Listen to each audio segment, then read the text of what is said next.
All right, all the concepts of the Zfile here explained with a drop, hopefully. So first off, elevation, the top of the flag, the blue flag, with the bottom of the time box is about a 2% elevation, minus 2% actually, because the green is lower than from where you're hitting. Second thing is ring to pin, so how far off the max is from the hole.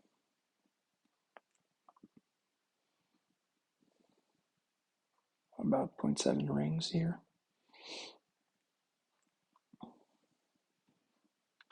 Then take the wind, it's already 3, and the wind is coming from, I'd say 6 o'clock here.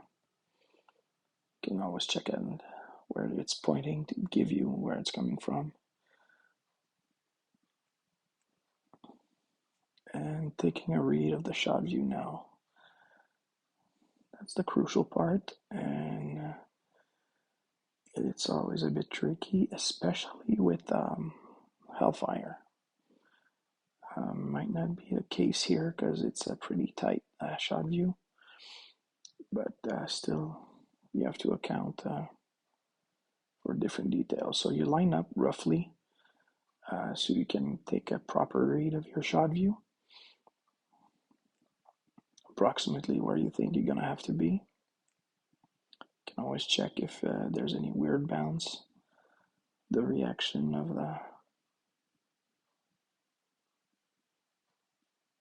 the ball falling down, if there's any rock there or anything that would make the ball bounce one way or another.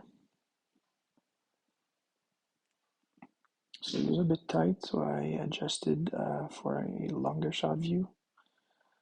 And now I'm lining up on my middle line. And with the zoom feature, I want to check my shot view. Now you see it's going down and it bounces up and it ends about there. Not quite sure you can see more, but I know from experience there's a tiny part that we can barely see that appears only when you get that fuzzy blurry line. That happens when it's glitchy a bit. So it was right at the line, so I played it 1.5 and it tells me that the total rollout will be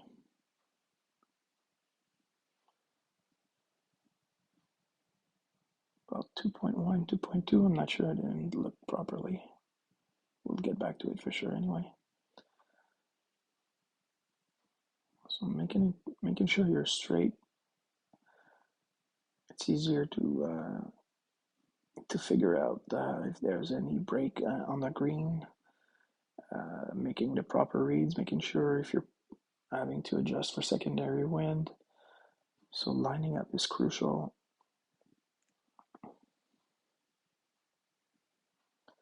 Double checking on the shot view once you're set up at the proper distance is key as well.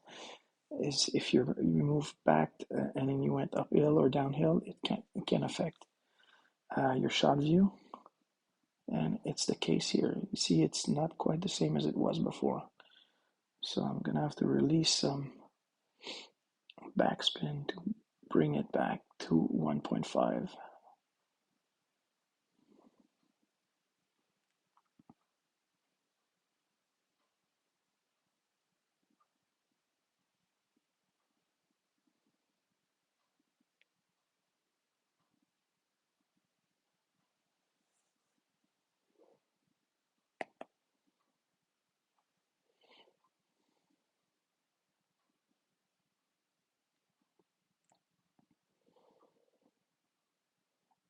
Now from the back view, you can see if the green breaks one side or another, if there's any slopes or anything.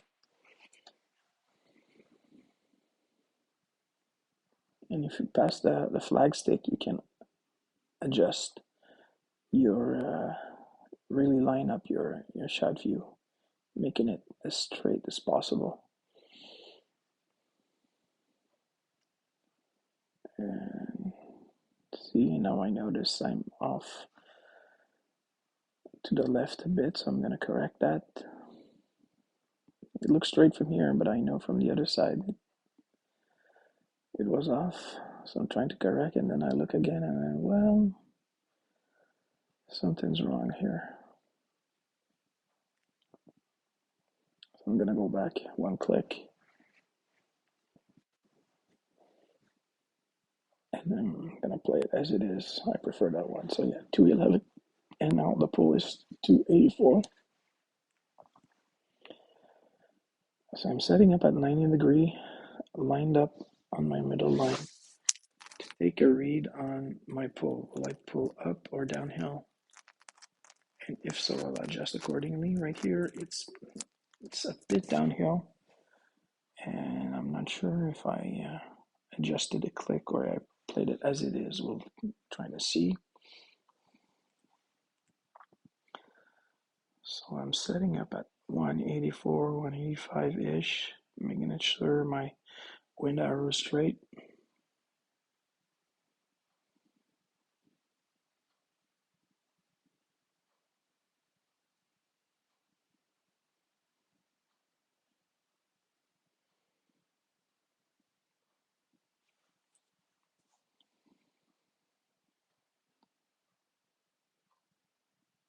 Always convenient when you have a disappearing shot guide.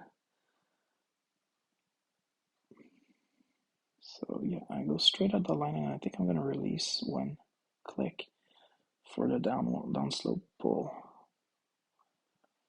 And I'm not right on the line, I'm just on the right side of the line here, because I noticed when I picked it up, I was outside of the line. So that's the art of adjusting to the disappearing shot view.